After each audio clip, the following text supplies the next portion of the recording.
여성의 집단적인 고통체. 집단 차원의 고통체에는 여러 갈래가 있다. 민족, 국가, 인종 모두가 자신들만의 집단 공동체, 고통체를 가지고 있다. 어떤 집단은 다른 집단보다 더 무거운 고통체를 가지고 있으며 각각의 민족, 국가, 인종의 구성원 대부분은 많든 적든 그 고통체를 공유한다. 또한 거의 모든 여성이 집단적 고통체를 공유하고 있으며 그것은 특히 생리 직전에 활성화하는 경향이 있다. 그 시기가 되면 많은 여성이 강렬한 부정적인 감정에 압도된다. 특히 여성 원리에 대한 2000년 넘게 진행된 억압을 통해 에고는 인류의 집단 심리 속에서 압도적인 우위를 얻는 일이 가능해졌다. 물론 여성에게도 에고가 있지만 에고는 여성 형태보다는 남성 형태 속에서 더 깊이 뿌리내리고 더 쉽게 성장한다. 여성은 남성보다 생각과 동일화되는 것이 덜하기 때문이다. 여성은 남성에 비해 직감력이 생겨나는 생체 지성과 내면의 몸에 더 많이 연결된다. 여성은 남성보다 덜 단단한 껍질에 쌓여있기 때문에 다른 생명 형태들에 대해 더 많이 열려있고 더 민감하며 자연계에 더 많이 맞춰져 있다. 지구행성의 남성 에너지와 여성 에너지의 균형이 깨지지 않았다면 에고의 성장은 훨씬 억제되었을 것이다. 우리는 자연의 전쟁을 선언하지도 않았을 것이고 자신의 순수한 있음으로부터 이토록 완전히 멀어지지도 않았을 것이다. 기록이 보존되지 않았기 때문에 정확한 숫자는 알 수 없지만 로마 카톨릭 교회의 이단 신문에 의해 약 300년 동안 300만 명 내지 500만 명의 여성이 고문당하고 살해당한 것은 거의 확실하다. 이것은 홀로코스트와 더불어 인류사의 암흑의 장을 채우고 있는 사건 중 하나이다. 여성들은 다만 동물을 귀여워하거나 혼자서 들판과 숲속을 걷거나 약초를 모은 것만으로도 마녀의 낙인이 찍히고 고문당하고 화형에 처해졌다.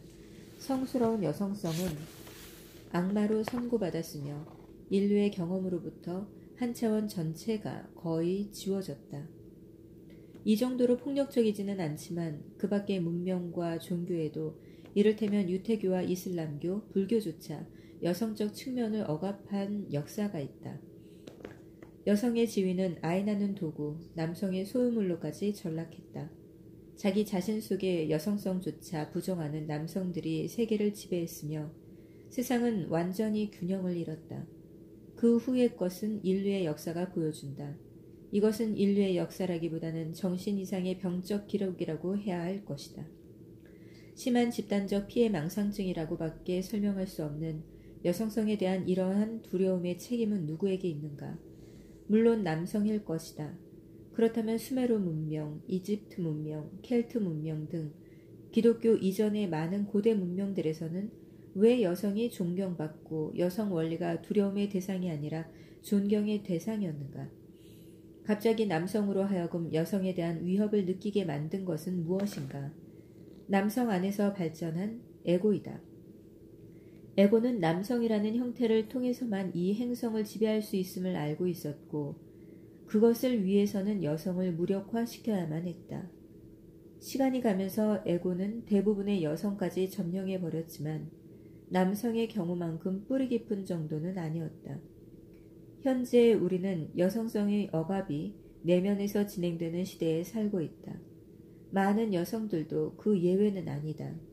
억압된 성스러운 여성성을 많은 여성이 감정적 고통으로 느끼고 있다.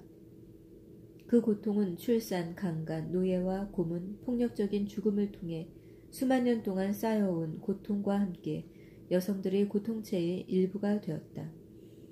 그러나 지금 상황은 빠르게 변화하고 있다. 의식의 깨어남을 경험하는 사람이 많아지고 있고 에고는 인간 마음에 대한 장악력을 잃어가고 있다.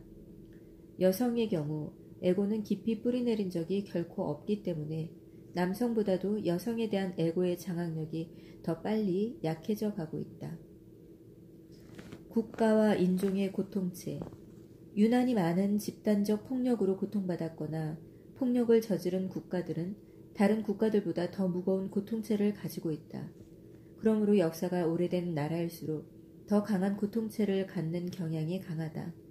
캐나다나 호주 같은 신생 국가들, 주변의 광기로부터 비교적 격리되어 온 스위스 같은 나라에서는 집단 고통체가 더 가벼운 이유도 여기에 있다. 물론 그 나라들에서도 사람들은 여전히 개인적인 고통체를 끌어안고 살아간다.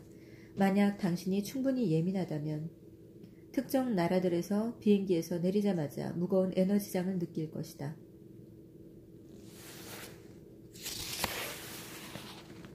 또한 일상의 표면 바로 아래에 잠복해 있는 폭력의 에너지장을 감지할 수 있을 것이다.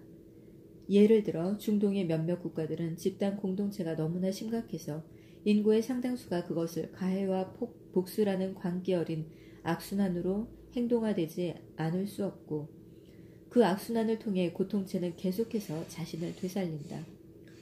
고통체가 무겁긴 하지만 더 이상 심각하지는 않은 국가들에서는 사람들이 집단의 감정적 고통에 둔감해지려고 시도하는 경향이 있다. 독일과 일본에서는 이를 통해 또한 몇몇 나라에서는 광범위하게 퍼진 알코올 탐닉을 통해 너무 많이 마시면 알코올이 고통체를 자극해 역효과를 나타내지만 고통에 둔감해지려고 한다.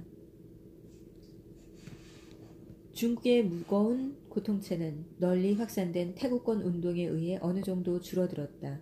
무엇이든 자신들의 통제권 밖에 있는 것에는 위협을 느껴 법률로 금지하는 공산당 정부도 놀랍게도 태국권만큼은 금지시키지 않았다. 그래서 매일 거리와 도시의 공원에서 수백만 명의 사람들이 이 기수련으로 마음을 고요하게 하고 있다. 이것은 집단적인 에너지장에 중요한 변화를 가져오고 생각을 줄이고 현존 능력을 키움으로써 고통체를 줄어들게 하는 쪽으로 나아간다.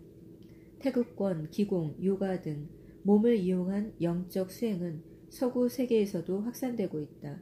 이러한 수행들은 몸과 영혼을 분리하지 않기 때문에 고통체를 약화시키는 데 도움이 된다. 이 수행들은 지구 전체의 깨어남에 중요한 역할을 할 것이다. 인종이 가진 집단 고통체는 특히 몇 세기 동안 박해로 고통받아온 유대인들에게 두드러진다. 또한 놀랄 일도 아니지만 유럽 식민 지배자들에게 대규모로 살해당한 문화가 파괴된 아메리카 원주민에게도 그것이 강하다. 미국 흑인에게서도 집단 고통체가 뚜렷하다. 그들의 선조는 폭력에 의해 고향에서 쫓겨났고 복종하도록 매를 맞고 노예로 팔려나갔다. 미국 경제의 번영의 기반은 4,500만 명에 이르는 흑인 노예들의 노동에 의해 만들어졌다. 또한 아메리카 원주민들과 흑인의 고통은 이 두 인종에게만 한정되지 않고 아메리카인들의 집단 고통체가 되었다. 모든 폭력, 억압, 잔악한 행동의 결과는 언제나 피해자와 가해자 양쪽 모두에게 미친다. 다른 사람에게 행하는 것은 자기 자신에게 행하는 것이기 때문이다. 당신의 고통체의 어느 정도가 국가와 인종의 것이고 어느 정도가 개인의 것인가는 사실 중요하지 않다. 어느 쪽이든 현재 자신의 내면 상태에 스스로 책임을 지는 것에 의해서만 그 고통체 너머로 갈 수 있다. 남에게 책임을 묻는 것이 정당한 상황에서도 남을 비난하는 한 당신은 자신의 생각으로 고통체에게 계속 먹이를 주면서 에고에 갇혀있을 수밖에 없다. 이 행성의 악의 가해자는 오직 하나이다. 바로 인간의 무의식이다. 그 깨달음이 진정한 용서이다.